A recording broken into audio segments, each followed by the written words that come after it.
I smoothed down my deliberately chosen H&M dress as I walked into my family's weekly Sunday dinner. The $20 price tag would give Aunt Mary exactly what she wanted. Another reason to remind everyone of my unfortunate financial situation. If she only knew that the modest diamond studs in my ears cost more than her house. "Oh, Emma's here," Aunt Mary announced as I entered the formal dining room. "Still wearing that dress from last Christmas, dear?" "Actually, I bought this dress specifically for tonight. My closet full of Chanel and Dior would have to wait for another day, preferably after Bloomberg released their article tomorrow." "You know how it is, Aunt Mary," I smiled, taking my usual seat at the far end of the table, the failure corner as my cousins called it. My mother shot me a disappointed look. After all, I was the daughter who'd thrown away a promising law career to play with stocks in my apartment. The family disappointment who'd refused to join Dad's firm or marry the right people or maintain the right social connections. If they only knew I owned the building their precious country club sat on. "Emma dear," Mom began with forced cheerfulness, "have you reconsidered Robert's offer? The junior partner position is still available." "Still working on my own projects, Mom," I replied, accepting the plate of roast beef being passed around. Projects like the hostile takeover of Robert's firm I'd been orchestrating for the past 6 months. "Projects?" my cousin William snorted. "Is that what we're calling day trading now?" I bit back a smile, thinking of the hedge fund I'd built from scratch. The one that had just closed its $5 billion deal. The one that would be revealed as mine tomorrow morning. "How's the market treating you?" Uncle George asked with fake concern. "Still trying to make it big?" I thought about my net worth, carefully hidden behind shell companies and offshore accounts. $340 million as of this morning, though tomorrow's announcement would likely push it higher. "Getting by," I said quietly, playing the role they'd assigned me. The struggling investor. The family failure. The cautionary tale they used to warn their children about straying from the approved path. My phone buzzed discreetly, a message from my CEO. "Bloomberg article ready for tomorrow. Stock positions secured. Ready when you are." "At least your sister is doing well," Aunt Mary announced proudly. "Sarah's law firm just made her full partner. And that house she bought in the Heights." The Heights, the luxury development I'd invested in 3 years ago. Sarah's exclusive address was actually my property, though the ownership was buried under layers of LLCs. "Speaking of real estate," Uncle George boasted, swirling his wine, "my firm just closed a deal on that new downtown development. Very exclusive. Very profitable." I nodded politely, not mentioning that my fund owned 51% of that development through a silent partnership. Uncle George's firm was essentially working for me, though he had no idea. "Emma could have had all this," Mom sighed to the table at large. "Top of her class at Yale Law. Could have had her pick of firms. But no, she had to follow this investment dream. Someone has to be the family disappointment," Cousin Rachel laughed, showing off her new tennis bracelet. "Not everyone can be successful." The bracelet was a knockoff of one I owned, the real version, bought from Cartier last year. But tonight wasn't about showing off wealth. Tonight was about letting them dig their holes just a little deeper. "More wine, Emma?" Aunt Mary offered sweetly. "I imagine you need it, living in that tiny apartment trying to make ends meet." My tiny apartment was actually the entire top floor of a luxury building I owned. The struggling lifestyle they mocked was carefully crafted to hide what I'd built while they weren't looking. "Thank you, Auntie." I accepted the wine, checking my phone again. Another message. "Financial Times wants exclusive commentary for morning edition. Your reveal is trending in investment circles." Tomorrow they'd all learn that the family failure had built something extraordinary. That the daughter they'd dismissed as naive had created one of the most successful hedge funds in the city. That the cousin they mocked had been quietly buying up half the properties they bragged about. But tonight I'd let them enjoy their illusions one last time. "Did you hear about the Mitchell acquisition?" William bragged, straightening his fake Rolex. "Biggest deal of the quarter. My team led the negotiations." I hid my smile behind my wine glass. The Mitchell deal had actually been orchestrated by my fund, with William's team handling basic paperwork. They were so far down the transaction chain they didn't even know who really owned the assets. "How impressive," I murmured, checking another message from my CEO. "Wall Street Journal wants to break story simultaneously with Bloomberg. Your call." You know, Emma. Aunt Mary leaned forward, her diamond necklace catching the light. It's not too late to reconsider your choices. Your father could still find me a position at the firm? I finished. Thanks, but I'm comfortable with my decisions. More comfortable than they knew. My fund had outperformed every major hedge fund for the past 3 years. The mysterious investor they'd all been speculating about was about to be revealed as the family failure they loved to mock. Comfortable? Sarah scoffed. In that tiny apartment? Driving that old Honda? The Honda was deliberate, like the H&M dress and modest jewelry. Success wasn't about showing off. It was about building something meaningful while they weren't looking. Speaking of investments, Uncle George announced, we just acquired that boutique hotel downtown. Very exclusive deal. Limited partners only. I nodded, remembering the paperwork I'd signed last week. My fund owned 60% of that hotel through a shell company. Uncle George's firm was merely managing it for me. Emma used to have such potential, Mom sighed to no one in particular. Top of her class, perfect credentials. And now she day trades from her sofa, Cousin Rachel finished with a smirk. Such a waste.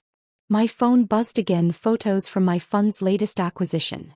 A $500 million commercial development in Singapore. The deal would be announced alongside my reveal tomorrow. More potatoes, dear? Aunt Mary pushed the bowl toward me. I imagine you need to save money on groceries these days. I accepted the potatoes, thinking about the Michelin-starred restaurants I owned. The private chef who cooked for my real apartment. The wine cellar worth more than Aunt Mary's entire net worth. You know, Sarah began, her voice dripping with false concern, my firm is always looking for paralegals. If you need a real job. I appreciate the offer, I replied, checking another message. Forbes wants to do a cover story. Youngest female hedge fund billionaire, angle. Billionaire. Tomorrow's revelation would push my net worth well over the $1 billion mark. The family failure was about to become the family's wealthiest member, by several orders of magnitude. At least try to dress appropriately for dinner, Aunt Mary whispered loudly. That dress looks like it's from a department store. Sorry, Auntie. I apologized, not mentioning the Dior gown hanging in my closet for tomorrow's press conference. I'll try to do better. Such a shame, Mom murmured to her sister. She could have had everything. The right career, the right connections. I had more than they could imagine. My fund controlled billions in assets. My investment portfolio included half the premium properties in the city. My connections included CEOs, world leaders, and actual billionaires, not the country club socialites they worshipped. More wine, Emma? Uncle George offered condescendingly. Might help with the career situation. If he only knew that I owned the vineyard that produced this wine. That his exclusive wine club membership was at a facility my fund had acquired last year. That every real estate deal he bragged about required my final approval. The dinner continued, a parade of subtle digs and condescending comments. Each remark pushed tomorrow's revelation from satisfying to spectacular. They were writing the perfect script for their own humiliation. Just as Aunt Mary was launching into another critique of my poor life choices, the first notification hit everyone's phones. Breaking news from Bloomberg markets. Oh, this is interesting, William said, scanning his screen. They're finally revealing the identity of that mysterious hedge fund manager. The one behind Phoenix Capital. My heart raced slightly. This was it, the moment 5 years of careful planning had led to. Phoenix Capital? Uncle George perked up. The fund that bought half of downtown? This should be good. Apparently they're doing a full reveal tomorrow morning, Sarah added, scrolling through her phone. There's already speculation about who it could be. I checked my own phone. All media embargo lifts in 3, 2, 1. Suddenly, every phone at the table buzzed simultaneously. The headlines started flooding in. Phoenix Capital founder revealed. Emma Chin emerges as Wall Street's newest billionaire. From law school dropout to hedge fund titan. The Emma Chin story. Mysterious investor unmasked. How Emma Chin built a billion-dollar empire in silence. The silence around the dinner table was deafening. This must be a mistake, Aunt Mary whispered, her face pale as she stared at her phone.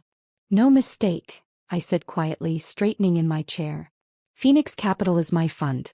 Has been since I started it 5 years ago. William choked on his wine. But that's impossible. Phoenix owns half the premium properties in the city.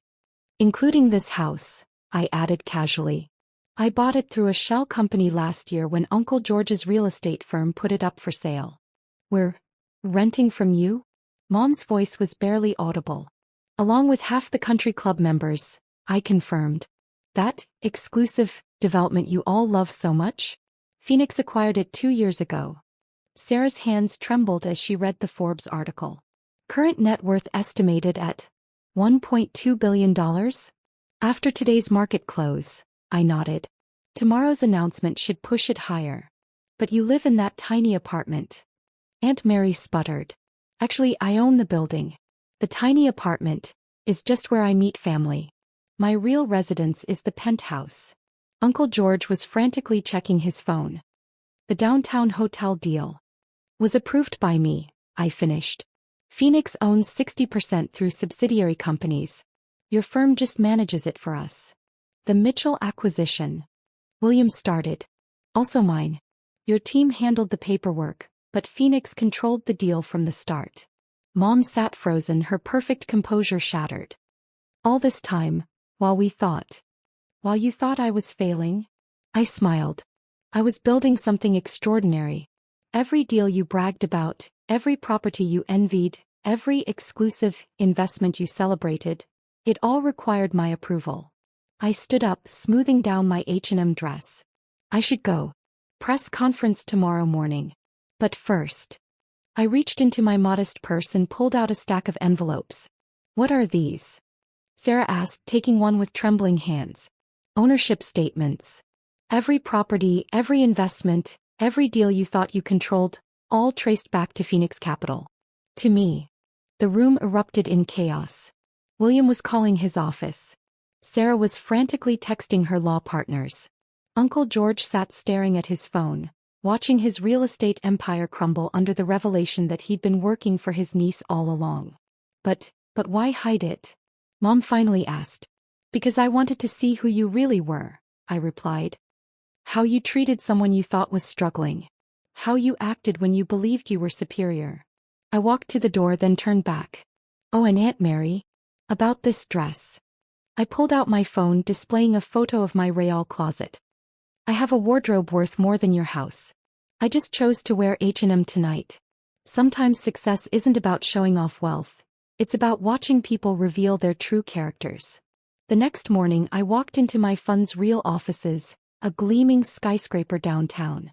My H&M dress was replaced by Chanel. My modest jewelry switched for actual diamonds. The press conference was a blur of cameras and questions, but one moment stood out. A reporter asked, "Why maintain the pretense of struggling for so long?" I thought about all the Sunday dinners, all the condescending comments, all the fake concern and real disdain. Success isn't just about making money, I answered. It's about understanding people's true nature. Sometimes the best way to build an empire is to let others think you have nothing. While they're busy mocking your failures, they miss your triumphs.